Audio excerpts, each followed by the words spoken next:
Apakah dia orang yang mencintai dunia, salah tatap terhadap dunia? Apakah itu pertanda bahwa beliau adalah orang yang mencintai dunia?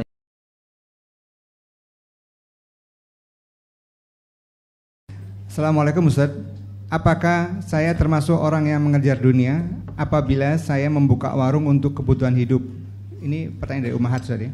Karena saya single parent dan harus memenuhi kebutuhan rumah tangga, kebutuhan keluarga. Dan dengan itu saya akan kehilangan waktu untuk menuntut ilmu.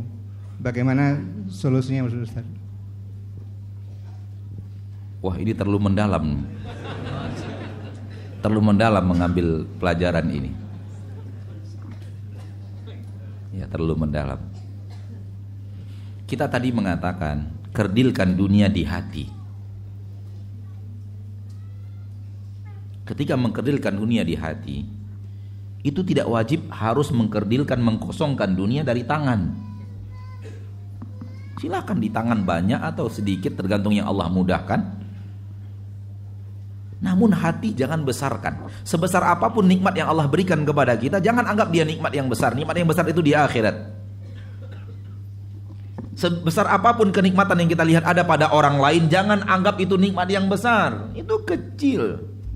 Yang besar itu ya apa yang bisa kita dapatkan yang Allah berikan kepada kita nanti di akhirat. Namun mungkin ibu yang mendengar, saudari kita yang mendengar terlalu dalam sehingga mengira buka warung itu artinya sudah mengejar dunia. Bukankah Utsman bin Affan saudagar kaya? Apakah dia orang yang mencintai dunia, salah tatap terhadap dunia? Abdurrahman bin Auf, miliaran hartanya ketika ia meninggal dunia dibagi-bagikan kepada ahli warisnya yang ada. Apakah itu pertanda bahwa beliau adalah orang yang mencintai dunia, yang mengejar dunia berlebihan? Enggak ya. Hati mereka telah terdidik dengan ayat-ayat Allah, telah terdidik dengan hadis-hadis Rasulullah sallallahu alaihi wasallam. Seorang tabi'in yang mulia Abdullah bin Mubarak, saudagar kaya. Sampai-sampai suatu hari beliau mengatakan kepada murid-muridnya, tahun ini saya akan pergi haji. Alangkah baiknya kalau seandainya kita haji bareng-bareng, sama-sama kita pergi haji. Maka yang berniat pergi haji besok kumpul di rumah. Ngumpul di rumah. Diskusi bagaimana perjalanan. Abdullah bin Mubarak Al-Marazi mengusulkan alangkah baiknya kalau harta kita kumpulkan saja. Nanti biar ana yang mengelola pengeluarannya. Jadi yang sudah siap harta untuk pergi haji, mari kita kumpulkan biar keluar dari satu pintu untuk kita kelola dari satu pintu. Kira-kira begitulah dalam bahasa kita. Maka dibawakan harta mereka dan masing-masing diletakkan di dalam tempatnya yang diberi nama, terus sudah mereka pergi haji. Seluruh kebutuhan dari satu pintu. Abdullah bin Mubarak Al-Marwazi. Selama perjalanan ke kota Mekah, makanan, seluruh kebutuhan biaya safar. Sesampainya di kota Mekah, segala kebutuhan di kota Mekah ketika berhaji. Kemudian ketika saatnya mau pulang dikumpulkan lagi. Mengingat Abdullah bin Mubarak Al-Marwazi mengingatkan, mungkin kalian ada istri kalian minta belikan sesuatu, sampaikan saja kepada saya biar kita keluarkan dananya yang masih bisa dikeluarkan. Jadi kalau suami pergi safar, pergi haji atau umroh, istri nggak ikut, itu kebiasaan dari zaman dulu, istri nitip gitu. Itu sudah fitrah, itu nggak ada masalah ya. Nitip. Abdullah bin Mubarak mengingatkan, mungkin istri kalian, keluarga kalian minta sesuatu, dikeluarkan. Mungkin malu dimintakan kepada Abdullah bin Mubarak, diingatkan, mungkin ada minta dibawakan sesuatu. Biaya perjalanan pulang, sudah sampai di kampungnya Marwas, sudah selesai bubar. Masing-masing merasa alhamdulillah sudah selesai melaksanakan ibadah haji. Tak lama setelah itu diundang lagi dan dikembalikan harta mereka utuh total sebagaimana yang mereka letakkan di tempat itu. Ternyata selama perjalanan biaya siapa? Biaya Abdullah bin Mubarak Al-Marwazi, dan itu tidak bisa dilakukan oleh orang fakir. Beliau adalah orang yang kaya raya, ahli ilmu, ahli ibadah, ahli hadis. Akan tetapi ibadahnya luar biasa.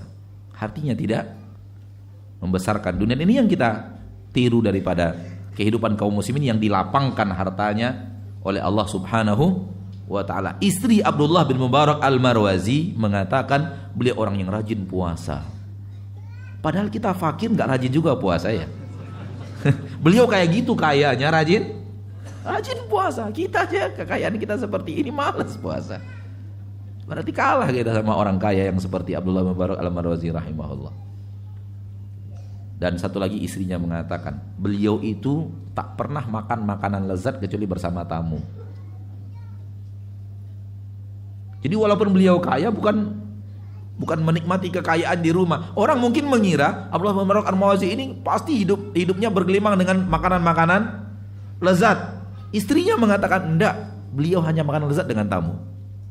Kalau tidak, makanan beliau makanan yang biasa-biasa saja. Beliau tidak ingin makanan lezat-lezat kecuali bersama tamu saja. Lihat bagaimana ia mengkerdilkan dunia di hatinya, walaupun di tangannya banyak. Suatu hari Abdullah bin Mubarak terlihat membawa barang dagangan yang sangat banyak. Ditanya oleh temannya, ada apa ini wahai Abdullah? Kenapa begitu besar barang daganganmu? Padahal baru kemarin engkau bicara soal zuhud di dunia. Qadarullah malam yang lalu beliau bicara zuhud di dunia. Hari ini, siang ini bertemu bawa barang dagangan yang sangat banyak. Kata Abdullah bin Mubarak, masih banyak saudara-saudara kita yang membutuhkan. Artinya beliau berusaha, usaha beliau lancarkan, peduli kepada orang-orang yang membutuhkan bantuan. Dan alangkah nikmatnya usaha bila mana diiringi oleh niat yang seperti ini. Apalagi yang tadi ditanyakan. Maka menurut ana, toko yang ada itu kalau bila perlu buka cabang di Pekanbaru. Tapi bukan untuk mencari dunia kan?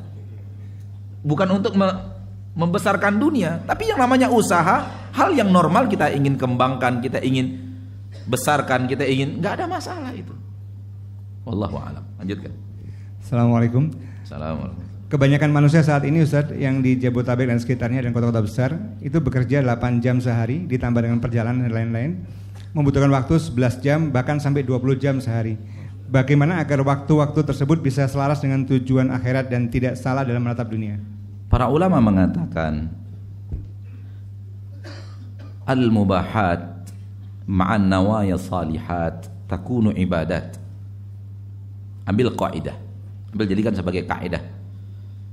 Seluruh yang mubah-mubah, seluruh yang mubah-mubah, hukumnya adalah mubah. Manakala ditambahkan dan diiringkan dengan niat-niat yang suci, dengan niat-niat yang saleh, niat-niat yang baik, maka hukum yang tadinya mubah berubah menjadi ibadah. Maka tinggal antum ikutkan di dalam apa yang antum tanyakan tadi, tambahkan niat yang baik dalam 8 jam 11 jam tadi. Tambahkan niat yang baik. Contoh niat yang baik apa? 5% dari gaji saya untuk kepentingan dakwah. Contoh, Anda tidak wajibkan, ini tidak ada yang diwajibkan oleh Allah kecuali zakat.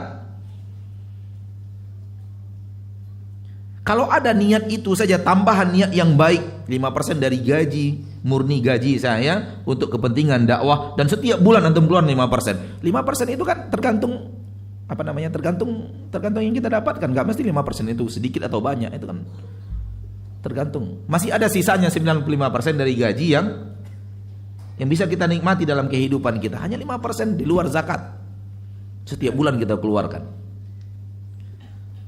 Itu artinya sudah ada niat yang soleh di dalam amalan yang mubah, sehingga amalan mubah itu berubah menjadi ibadah.